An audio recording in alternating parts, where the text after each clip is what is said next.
Perfect. Now it's recording. Okay, guys. So I'm gonna officially, have just unmuted MJ and Moon Girl. They are the part. They're part of the core team of ETH Monsta or Monster Finance. I don't know how you want that to be called, but they're going to be the speakers today. So we're gonna have such a fun time. So guys, welcome MJ, welcome Moon Girl. How's it going? Hello, good Hey, morning. good Good. afternoon from me. Yeah, good afternoon for me too. It's 4 p.m. here in Spain. Same here in South Africa.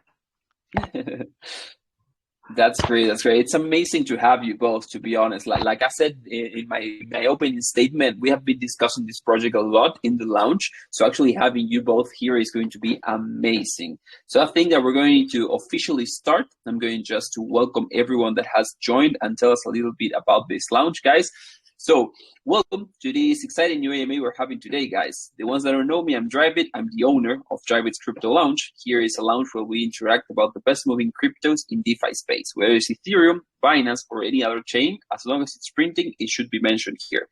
And today we have ETH Monster with us, and we're going to start asking this AMA, of course, to Moon Girl and MJ, both of them, if they can tell us a little bit more about themselves. If you could tell us more about the core team of ETH Monsta. And also, how long have you been in space? I know that you have plenty of experience, so it's going to be great to hear a little bit more about your experience. And also, besides who you are, what you do, and your experience, we would also love to know what motivated you to make this project. Like, what was the main motivation that said, hey guys, let's go ahead and do this? That's something that I always like to ask. Yeah, definitely. Thank you. Thanks for the question and thanks for having us today. I am MJ. I'm part of the Monster Finance core team. Have been for about 2 years or so now. And I'm just one of a few people on the team. So for ETH Monster, we've got 4 of us primarily that are looking after things. Myself, Moon Girl, who's joining us today, and then not on the call, we've got our colleagues Waylorian and Spike. So they look after some of the marketing and product development and contract development, tokenomics, that type of stuff. Myself, I kind of look after the operation side of things, some of the website stuff, partnerships, collabs, that type of thing. So I've been in the space now for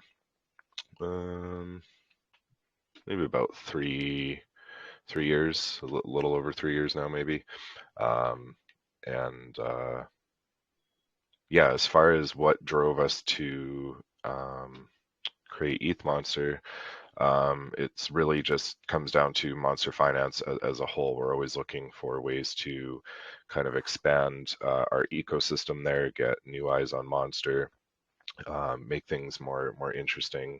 Plus, we like to have fun, try different concepts and things. So, kind of made sense to expand to a new chain and kind of grow the ecosystem in that way.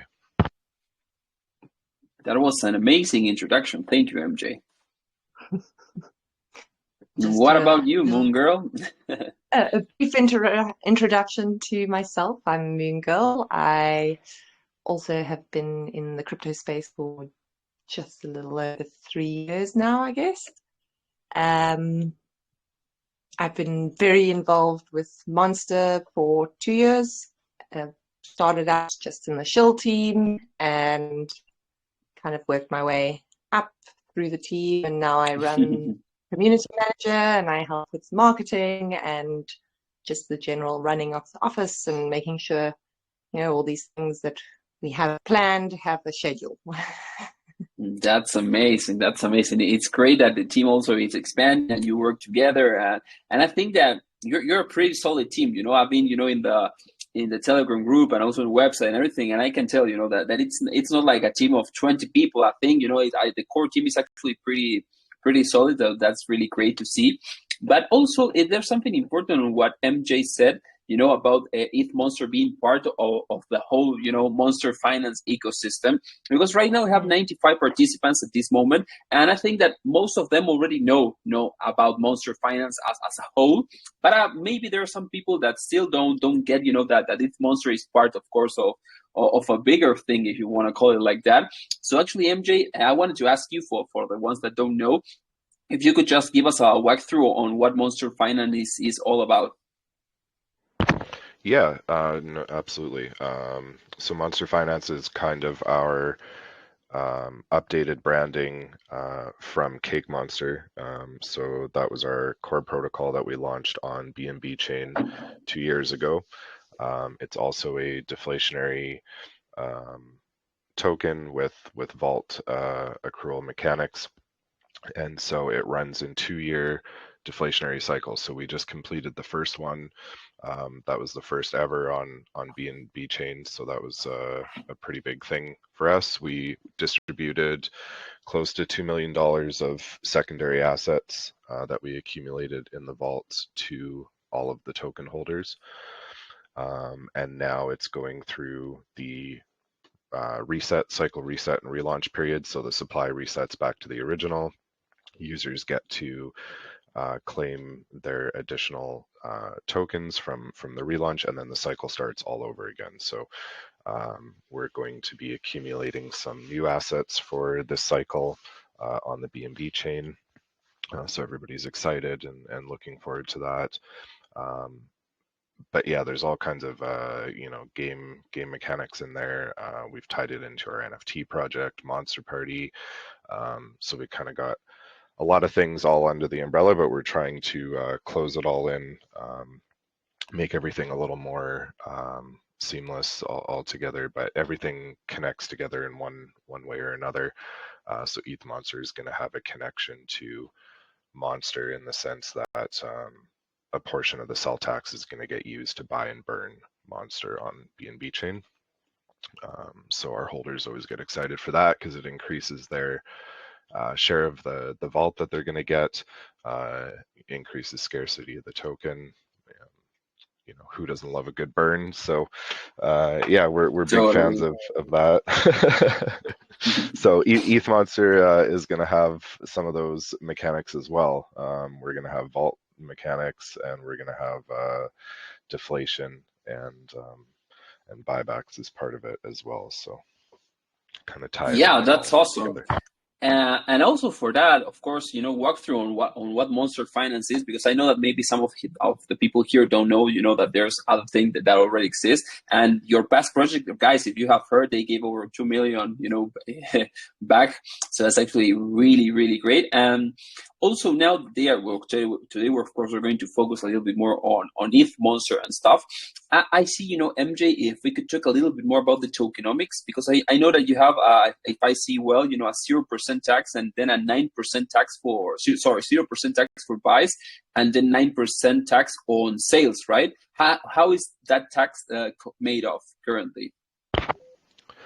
Yeah, so we kept that pretty fluid, just given the dynamics of Ethereum and gas prices and things like that. So some of the things that we would normally automate maybe on the Monster side on BNB chain are maybe not so feasible here on Ethereum, given the gas costs. So that 9%, yeah, so that 9% just gets collected in the contract by default.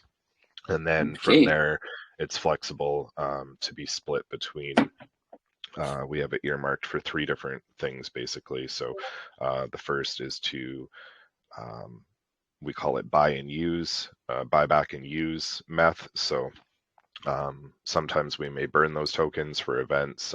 Sometimes we may use those as community rewards for contests or giveaways. But so we have the buyback portion there. The other portion is used for buyback and burn of Monster on BNB chain. And then, of course, finally, whatever scraps are left over, we'll give those to the developer to keep keep building new features and expanding the protocol. That's amazing, and also it's good, that you have been here for quite a while. So I think you said, you did your first project on Cake Monster 2 years ago, right? Yeah, that's right. So that's amazing, guys. You know that we live in the crypto space when projects have a very limited lifespan. So actually, for this being for over 2 years now, it actually shows a lot to me personally. The guys that I always like to do my personal opinion for everyone that comes here at the AMA and everything. But to see a project that has lasted more than 2 years, and the team that's still together and still developing and doing more and more things, it's actually pretty bullish to me. So I'm happy to hear all that, to be honest. And I also like a lot about Eat Monster. There's a catchphrase that I actually like, that it was, I don't remember well, that it was like a meme token in disguise, something like that. That is actually a catchphrase that it's pretty good, because of course you see this, for example, the first glimpse that you can see is, hey, this is like a meme token. Everyone loves meme tokens, to be honest. I personally love meme tokens that don't have any utility. Like, I just go there for the hype, and then look for a profit and everything. But here, actually, you have a utility, and you have an ecosystem that you're creating, and also this can be like completely long term. So actually, I've been seeing, in the light paper in your website, that of course the token meth, that's an amazing ticker, by the way, really funny. But yeah, when I saw it first, I said, no, this can't be real, but it was. So it's great, man, because I love, when projects have like a sense of humor, if you want it like that, that they are of course serious and professional, but they also have, these little pieces of funny things. So actually that got my attention, and the ticker being meth, it actually gets the attention a lot. So congratulations about that, guys. But I was actually seeing, in the website, in light paper, of course, through chat, that you're planning on meth to be like the token that will power the entire ecosystem, right? Something like that. I was just reading out, I don't know where, when you have, the facts in your website, that is actually said like that meth is going to be like the token that is going to power the entire ecosystem. That means, this is a question, right? That means that this token will be able to be used inside of all the things that you're going to create in the future, because I know that you have NFTs coming up, which I don't know much more about that. We can talk that later. But I wanted to know more about the actual token. Once people buy meth, what can they do with the token? It's there going to be a utility, and what is going to be like the utility for that token? Yeah, that's a great question. I think it's still in the early stages as far as the actual additional utilities for the token itself, but I would say that we're no strangers to providing or developing utilities. So, with Monster, we did a number of things to give additional use to the token in games and stuff that helps accelerate the deflation. And so, we'll probably look at incorporating some of those aspects in ETH Monster as well. But definitely, as far as the NFTs and the vaults go, the token will be crucial for that component, because it'll be involved in things like activation requirements for the NFT and that type of thing. So holders are going to need and want to have the token in order to meet the thresholds there and claim rewards. Okay, that's perfect, guys. So everyone here, you will need to be, of course, a token holder to participate in basically anything that they're going to be creating. So that's actually great. And like I said, I always like when the token has actual utility. So also congratulations on that, because it's long term. I love long term projects, and I can definitely see some long term play over here. So you already told me that of course the NFTs and the vaults are of course in development and stuff. But let's talk more about how are you promoting this project now. I want to know more about the ongoing marketing strategies and the future market strategies that you're actually looking forward now to keep promoting the project, of course, and also the token. How are you promoting meth currently? Are you looking for partnerships? Are you currently engaged in great marketing? And basically the question would be, what does an investor that wants to buy meth right now would expect, for the team to keep on pushing, the chart and keeping prices stable, and things like that? What is the current marketing plan that you're engaging? I can answer a little bit of that. Sure.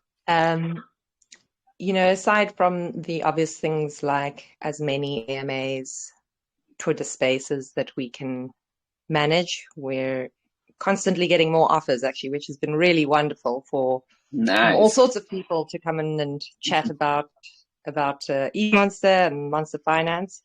So there's a lot of that. We've also got coming out next. Oh, it's the end of this week actually, I think, or going into next week. Quite a fun community rewards system that's powered by AI. We're part of the beta testing program for that. So it's going to be integrated into our Telegram. It's going to be, all our socials. And what's really cool about it is that it's rewarding users in real time. So you're not waiting for a competition to end where one person or three people maybe win. It's everybody is rewarded for their participation within the community. So that's going to be really great to see in action. And of course, the AI aspect also kind of, it weights the conversation. So if you're helpful or, you're bringing high level conversation to the community, you're going to get better rewards from that. So it's going to be really great to see that instituted. And through that, we're getting a whole lot of secondary marketing because they're launching, I think, in a couple of weeks, and they've got huge marketing plans. And as one of their beta testers, we'll be doing collaborations with them there. We've got also through our vault system, and we'll go into the vaults a little bit more, I'm sure, so I won't go into it too much now, but the way that we've designed it is that the plan is to kind of do a lot of partnership and collaboration work through the vaults because they're going to be accruing assets from other projects. So we'll be doing sort of joint community, whatever we can do, AMAs or spaces or game nights, so we'll be partnering with a lot of other projects. And what else do we have on the go? There's a lot. We got a huge amount. I'd say probably the biggest help at our disposal though has been our onboarding of Crypto Chapo as our advisor and ambassador. Yeah, I saw that on the website. Yeah, he's that's been incredible.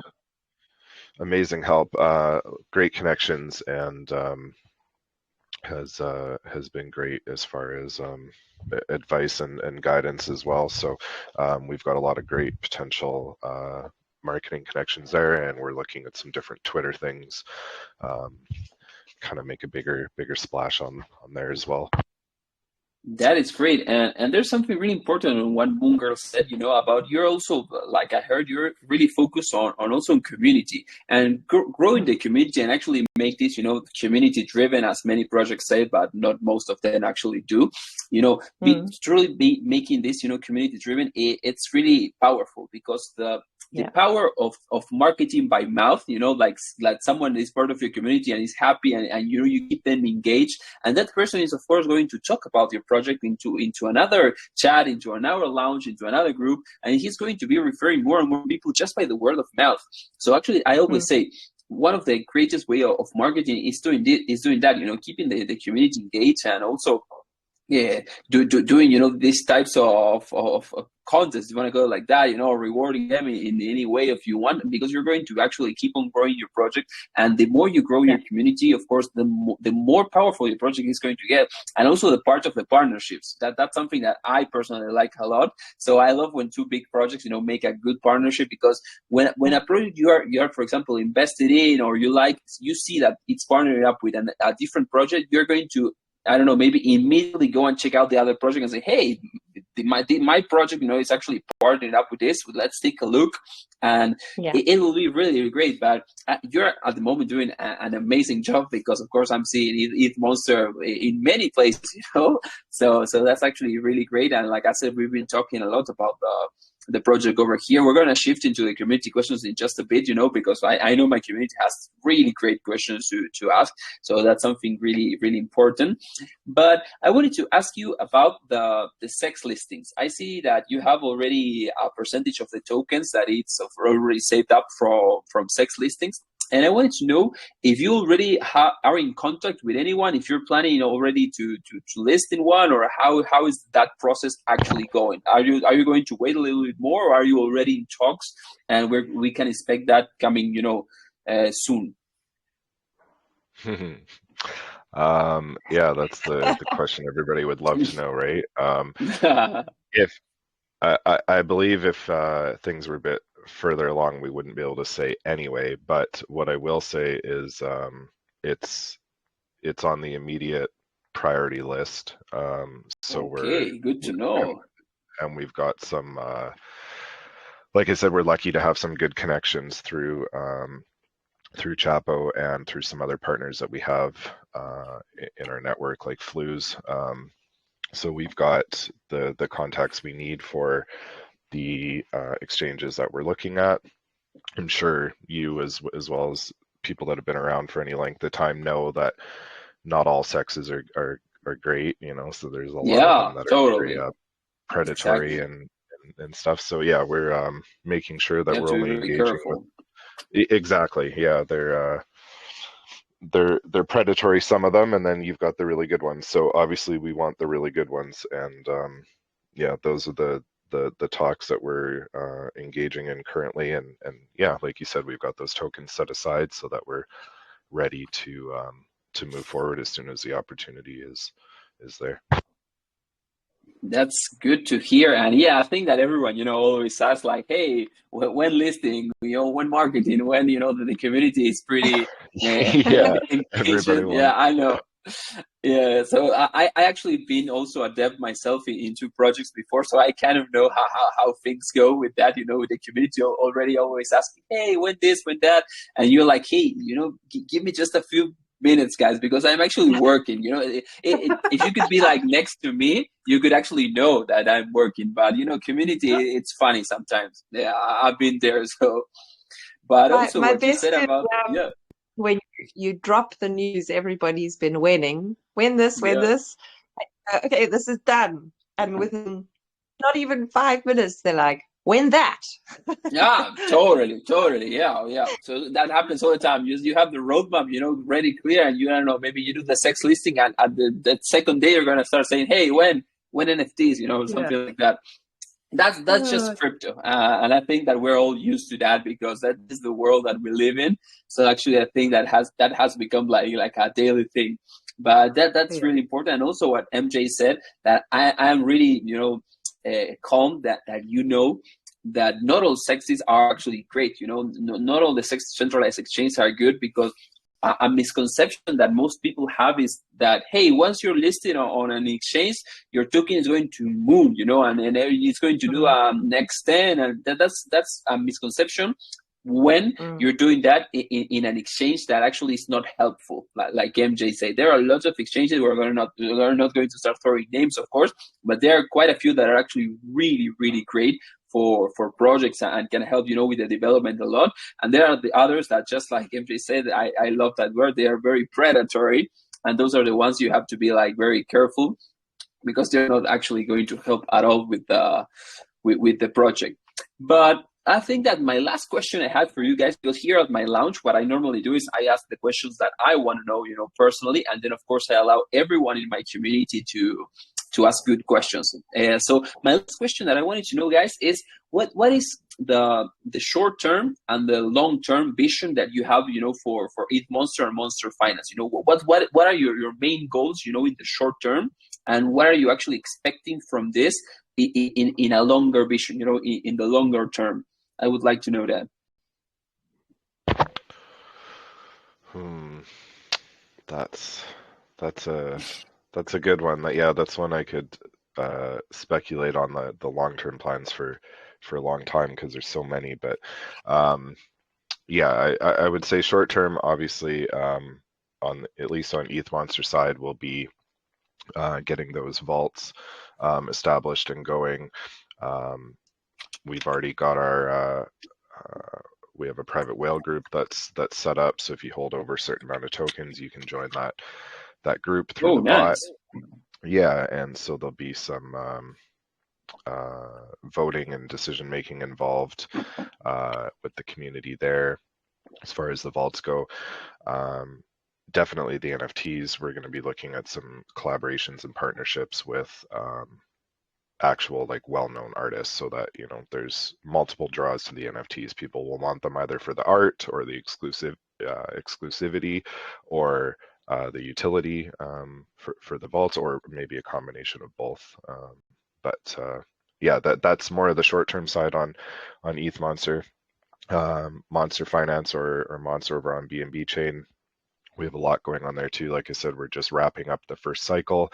Tomorrow is officially the very last day for anybody to claim their remint tokens, and then that's officially the end of cycle 1. So cycle 2, we're going to be looking at additional assets for the vault. Right now it's going to be just BNB to start with, but there's been a lot of discussion in the community, getting them involved as far as what other assets they want to start accumulating.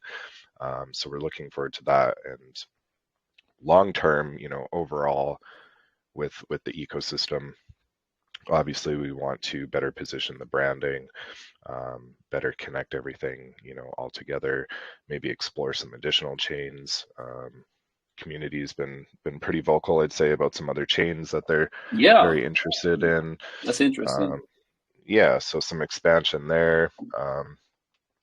Continuing our collaboration. We've been working with BNB Chain, getting some things taken care of and getting on their nice list. So hopefully we'll see some more progress there as well. That's great. That's great. Thank you, MJ, for answering that question. Really great.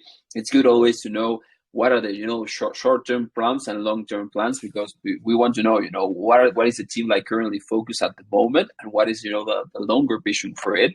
So actually, thank you very much for answering my question. So basically, MJ and Munger have answered everything that I personally wanted to know about the project. I have already done my research. That, guys, like I said, we've been talking about this project quite a while in the last week in the launch.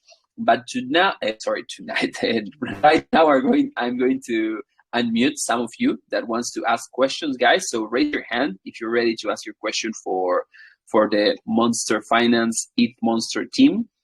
And let me just check. Let's see who wants to go first. Okay, we have a Desmond first. Desmond, you're unmuted. What's your good question for today?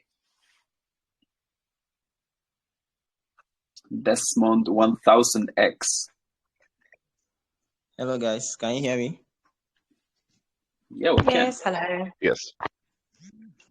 All right, thank you very much for this opportunity. My question is, how will the potential high-class assets be identified? Are there any predefined criteria or indicator used for this purpose? Nice question. That's a great question. Yeah. We actually have a Medium article that we're going to be releasing in the next day or two. Whale Orient's just putting the final touches on it, but that'll go into some more in-depth detail as far as how that's all going to work. But in a high-level nutshell, I can kind of tell you that the assets for both the short-term and the long-term vaults, so either the high-risk degen type stuff or the more stable stuff like Ethereum, that will be determined through proposals that are put forward by the holders themselves. They'll be vetted by the team as far as due diligence. We just want to make sure that if it's a degen type of play, what kind of security measures do they have in place? Is it safe for us to be putting our users' money in there, that type of thing. But then that'll be voted on by the holders at large, and then that'll be how we move forward on making decisions on assets there. All right, thank you very much for your answer. I really appreciate it, man. Thank you very much, Drivers, for the opportunity. Thanks for the question. Thank you. Yeah.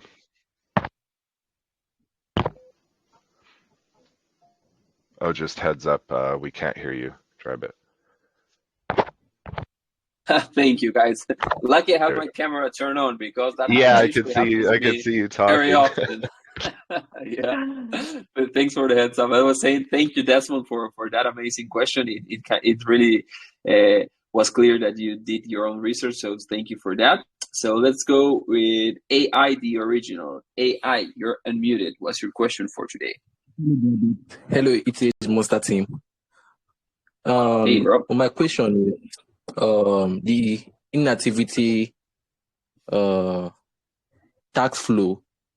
I want you to explain it to me because I saw if there's no transaction with the token in 50 days, someone can report me and something happens. So I want you to explain to me, is the goal to build volume, or because I don't really get why should I have to be forced to trade my tokens in 50 days period? Why? Yeah, that's a great question. So just to clarify that that's a component of the Monster protocol on BNB chain. So that's not something that is present or will be present in ETH Monster, just given gas fees and the way that that chain works. But as far as BNB chain Monster with the iTax, that's a critical component of the white paper and the protocol design. So I would definitely suggest, if you have a chance to take a look at that, it goes into much more depth as far as the intricacies of it all. But really, it's critical to keeping movement going within the protocol. You know, too often you'll see tokens. It's great when people hold them, but if everybody is just holding them and doing nothing with them, then nothing really happens on a larger scale. You know, wallets get forgotten, lost, all that kind of stuff as well. So the inactivity tax is really about rewarding active holders and keeping them involved and active in the ecosystem. So, you know, admittedly, it might not be the perfect fit for somebody that just wants to stash a bunch of money in something and then leave it for years without looking at it. That would definitely not be the protocol for you. Monster is all about activity and staying active, being involved in the ecosystem. So that's really the type of investor that it's geared towards. Thank you very much for your answer. Thank you very much, AI, for that question, and also MJ for that amazing answer. And I love the fact that you actually want, you know, active investors, and that's that's the type that you're looking forward. So great. Let's see. We have CC Jeters that he always has also very good questions. So CC Jeters, you're unmuted, my friend. What's your question for today? Thank you very much, Drybits. One question I wanted to throw in was relating to the Unreal Engine. Okay, so regarding the GameFi NFTs, I noticed that this GameFi NFT is going to be a great one because it's kind of like would generate revenue, and then it has this kind of like multi-asset function on the website. So one question I wanted to ask was, what type of engine will the GameFi NFT be running on? You know, and you know, how does it plan to track a fallback on a transaction a user made? You know, perhaps I swap an NFT and you know, and then it's not reflecting on my dashboard and stuff like that. You know, how is it gonna track? What service is it gonna use to track this? You know, this error when it happens on the front end, right? How does the back end, you know, interact with the front end to make sure that the engine that is running on it doesn't actually affect the user's transactions? Yeah, okay. Yeah, that's a very interesting question. So I guess I'll start by clarifying when we say things like gamified NFTs, the intention there is not something like like you said, Unreal Engine. We're not talking like a PC multiplayer, you know, game or something like that.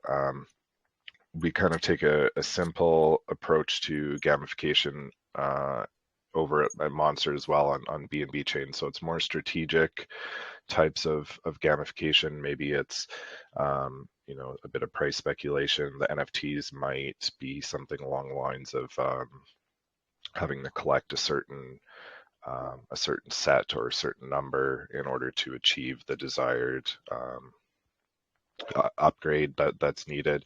I'm speaking vaguely there because I don't want to ruin the plans there yet, because it's going to be laid out more in depth in the Medium article. But we're looking at the newer type of NFT standard that allows some kind of cool things. Some people may or may not have heard of it, but essentially it acts as a wallet almost in itself. So you've got the NFT, but within the NFT you can store assets and additional items.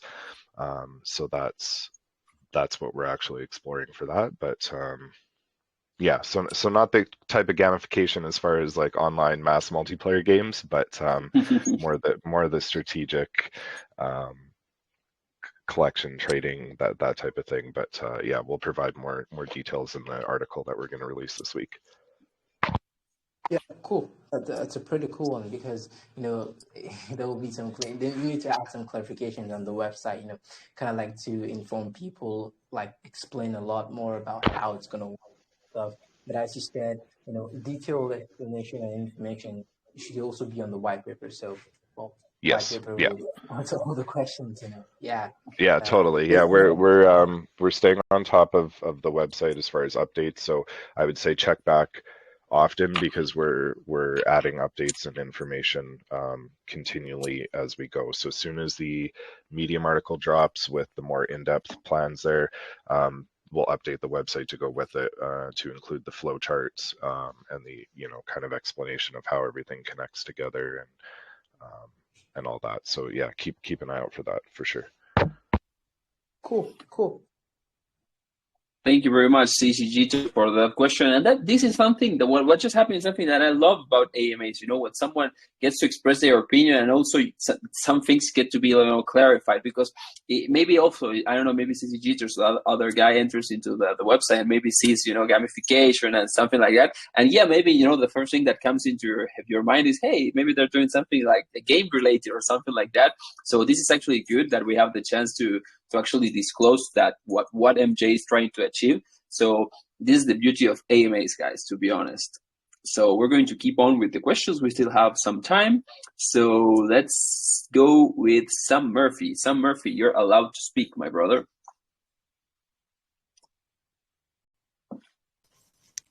Hey, Rabbit, how are you? I'm doing great, brother. How about you? Yeah, I'm doing great as always. Okay. Let me proceed with my question. So, it's always been a concern for me being an investor regarding investing in ETH projects because the high fees it carries.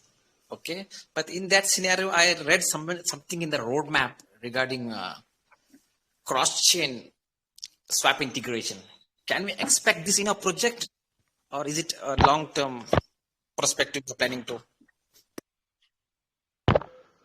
Yeah, thanks for the question. We have coming up this week, actually, so I guess you're hearing it here first, actually, because we haven't announced it yet, so a little bit of alpha for you guys. But yeah, coming Wednesday, we'll be going live with our listing with Swift blockchain. So anybody that followed us from our previous launch of Pepe Monster, you'd see Swift blockchain. So they're a cross-chain aggregator, allows you to go from BTC to BNB or whatever you want from all these multi-chains. So we'll have a listing directly on there. You could just type us in and pull us up there. And we're going to have that for Monster on BNB chain as well. So people will be able to go directly from Monster to ETH Monster or ETH Monster to Monster, ETH Monster to BTC, to whatever you like. Yeah, so we've got that coming Wednesday, and that's just kind of the start of a simple offering there, and we'll expand on that as we go. Okay, it's always preferable to have a cross-chain integration for a project. Thank you so much, and would love to use it. Thank you, and good wishes. Thank you. Thank you, Sam, for that question. That was awesome. So let's check out who else has a question. Let me see those hands raised. I'm going to check for Emmanuel, that I saw he was raising his hand. Yeah, you're here. Emmanuel Musk. You're unmuted, brother. Emmanuel Musk. Hello, everyone. Yeah, thank you very much for this opportunity. Yeah, can you hear me? We can hear you. Yeah, loud and clear. Okay, thank you. So there are two concepts I would like to have you explain to me in simpler terms. The first one is about secondary assets. What are they specifically, and how will they be leveraged? And what role do they play in the Earth Monster ecosystem? Awesome. Thank you for the question. Yeah, so for both the long and short-term vault assets, those are going to be determined, I was mentioning earlier a little bit, by the holders themselves. So there'll be series of steps involved, like with on-chain voting proposals. So really, those are going to be determined. The assets that are collected will be determined by the team in combination with the community with votes. So how they're utilized will really obviously depend on the assets themselves. If it's something on the longer term side, like Ethereum, that offers staking or additional yield opportunities, we'll obviously take advantage of those to create additional yield there for the vault. If it's a high risk degen play, maybe another meme token or another new up and coming project, then obviously it's going to depend on what kind of features and tokenomics they have. If they offer some kind of yield offering or staking or something, we might explore that. Otherwise, again, it really just depends on what the asset is, but it's going to be through a combination of discussion with the community and the top holders that'll really decide on which direction that goes. That was an awesome answer, Emmanuel. I just muted you because you were having some, interference. So I wanted MJ to answer the question. And thank you for that, MJ. And you said something that I had already noted before. And you're actually looking to make this, community driven. And you're also planning to include the community in all your, in everything, in the direction you want to move forward. And that's something I personally love to see in crypto projects, to be honest. You saying, hey, we're going to of course talk with the community first, whether we go to this way or that way, or we choose this over that. So it's actually great, man, to be honest. That's one opinion that I have, and I wanted to say. Yeah, absolutely. Thank you. Appreciate that. We try to always involve the community because we're really lucky to have such a strong and supportive. Yeah, you have a strong, supportive, and also very active, because I've been in the TG group, and you have quite some activity over there. So that's really good to see, in crypto projects. So I'm going to unmute, of course, someone else. Just 1 second. We had Emmanuel, Sam, CC Jitters, AI. Let's see. I don't see hands raised because that's my Mac. That Telegram on Mac works like really bad. But I hear that a lot, actually. No, trust me. Yeah, because MJ, I'm based in Argentina. That's where I am from. But now I'm currently in Spain. I'm kind of visiting some family members and stuff. So I am actually now with my personal computer, with my laptop. That it's a MacBook Pro, and Telegram here, like, it's really bad, man. To be honest, I don't know why it's not actually really great as the Windows desktop application that I have back home. Yeah, it's I hear it a lot from people in the chats. So I'm going to find someone to unmute. Let's see. Okay, I found someone that raised their hand. Yellow Lip over here. Yellow Lip, you're allowed to speak. Okay, am I audible? Yeah, you're audible, brother. Okay, thanks for the opportunity. I've been listening to basically about the introduction, and I will say you have been answering the investor question a great way. But basically, I went to the website and I see basically a lot about the project, which you guys explain a lot. But basically, when going to the lead paper, I saw about your roadmap that you guys will be launching on Uniswap, and that is amazing. But there's a word whereby I see that you guys say you guys will launch. When launching, you guys have a marketing. So basically, I want to ask basically, because I see you guys will be like, when you guys launch, maybe you guys will bring up a new marketing proposal in the launch aspects, because now you guys are doing a great great marketing. But I want to ask, when you guys say you guys will do like a launch marketing, are you guys going to review, like bring up a new marketing on board when you guys are launched, or you guys will be continuing all the marketing that you guys are doing right now? Yeah, thank you. Yeah, thanks so much for the question. Yeah, so if you're referring to the launch marketing campaign item that's on the roadmap from the light paper and stuff, that's just kind of speaking on a general sense of our campaign overall. So Moongirl touched a little bit on it earlier on as far as everything we've got in the works, but um, we've got obviously more stuff coming. We've got more AMAs booked. Like I said earlier, we're also exploring some sex listing options there. We've got some additional Twitter marketing, Telegram marketing, some PR articles. So all of that's kind of going to continue moving forward for the next several weeks. And then we're going to have some new events that are coming out as far as our burn events. One thing I didn't touch on earlier, but part of the tokenomics is a portion of our total tokens are scheduled to be burnt over the next 12 weeks. So those are locked in a token locker, set to unlock a portion every 12 weeks so that we can burn them. So we're going to be doing that first one later today.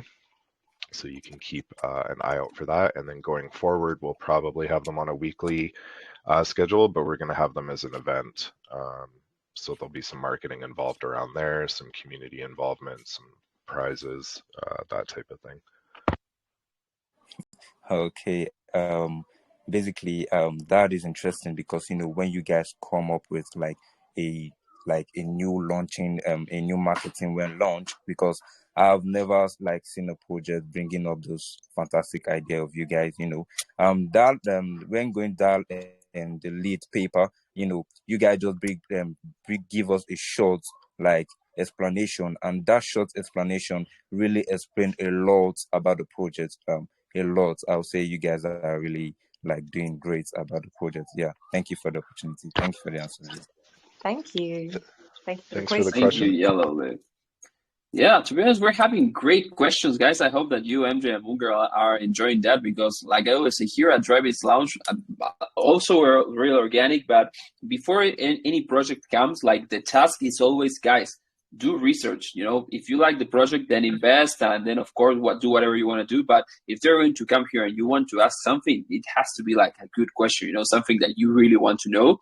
And I think that most of them actually nailed that, because we had really, really good questions, guys. So I hope you were happy, guys. But I am also going to allow one or two. Yeah, we don't have much more time. So let me just unmute.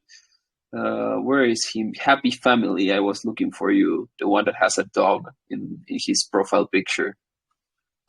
Pretty cute dog. You're unmuted, Happy Family.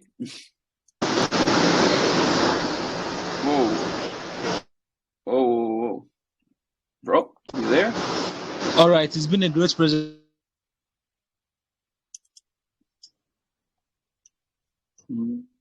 Bro, I think you're having some. How have you planned to keep a balance? How have you planned to keep a balance of your NFT in terms of value and relevance within the space? Because I see you're going to be giving lots of NFT to your investor. So I want to know how you plan to keep the relevance in terms of value.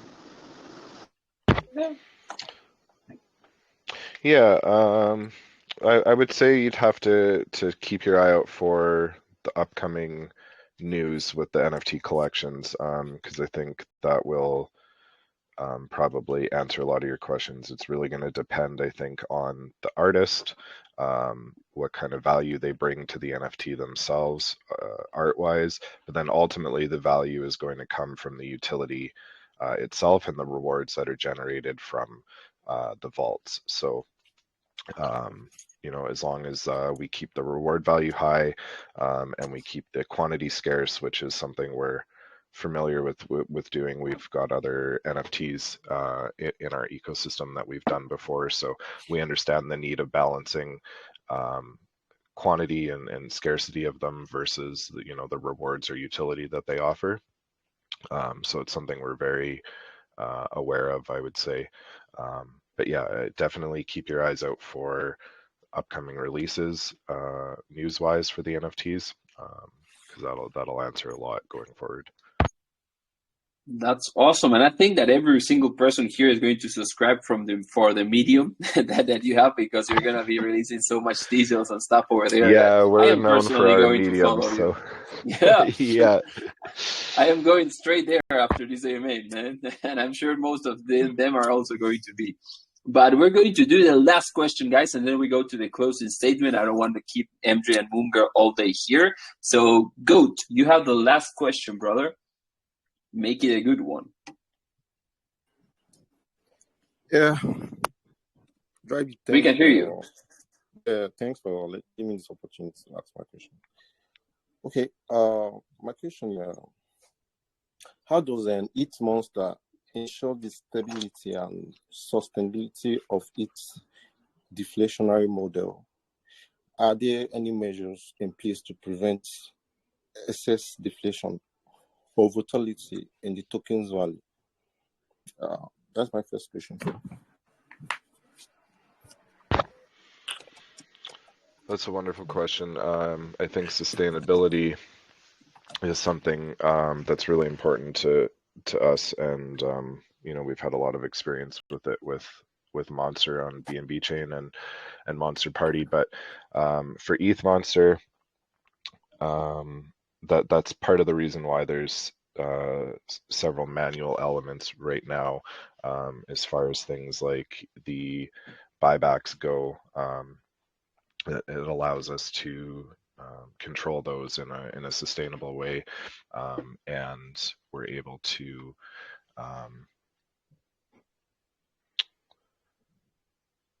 I'm so sorry, I totally lost my train of thought there. But No yeah, worries. messages pop happens. up in Telegram, and they like just briefly take my attention, and it's like, whoops. But yeah, so having some manual processes in place there will allow us to kind of keep things sustainable, especially gas wise. We'll be able to take advantage of non-peak times and hours. But overall, kind of everything that we build into the ecosystem, we make sure kind of feeds into itself. So the vaults will have additional yield coming in from NFTs, royalties, trading fees, that type of thing. And then we've got our sell tax as well to help counteract any kind of pressure on the chart there, by doing some buybacks and utilizing those tokens there for community rewards and additional marketing.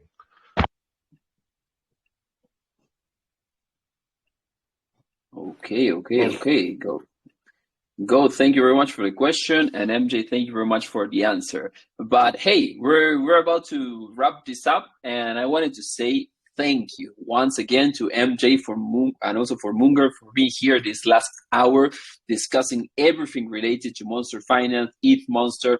I think that everything that I wanted to know is perfectly clear right now, and also the community asked really great questions, and that's what I love the most about AMAs. Like I said before, having this space of 1 hour where we could actually talk to each other, not just type messages on a group or on a DM, but being here 1 hour and getting to discuss new things and to learn new things. Because one of the things that I love to say about my AMAs and the AMAs we held here in the lounge is that I want them also to be like very informative. I don't want just to be here talking. We want to inform, and also this needs to be a little fun and entertaining. So I hope that MJ and Munger had a fun time. I actually had one, and I'm really happy that you came here to my community. And of course, I want to invite you again, for every update that you're going to do on the roadmap or anything, you're more than welcome to come over here once again to tell the community, to discuss more about that. My lounge doors are open anytime for Monster Finance, guys. So I'm going to hand you the microphone once again for both of you, if you want to say your closing statements, and then we'll wrap this up. Yeah, well, first of all, thank you so much for having us. It's been really great chatting to you, and some great questions from your community. Really well thought out, and it's always nice and refreshing in an AMA. And yeah, we've had a great time, and look forward to do some more in the future.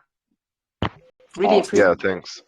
Thanks so much for having us. You've got a great audience, some great questions today. yeah, if you didn't get a chance to ask your question or you have any more questions, feel free, pop in our Telegram, tag us or ask. We've got like I said, a really active and great community, always able to answer questions. We've got a great set of mods and other team members as well. So don't be afraid to pop in, say hi, join our events and games nights, community hangouts, and yeah, look forward to seeing all of you there. That's amazing. Thank you guys one more time, and everyone from the driving community, go ahead, of course, and join Monster Finance Telegram. It's pretty active, it's pretty fun, and I hope that you had all your questions asked. And if not, just like MJ said, you are free to enter over there and ask them. They have a really active community, so I'm pretty sure you're going to get your questions asked. So once again, guys, thank you all very much for this wonderful AMA. I'm going to be uploading the video to YouTube, and see you all next time, guys. Bye-bye. Drive it out. Thanks Thank so much. you. Have a great weekend. Bye. Have a great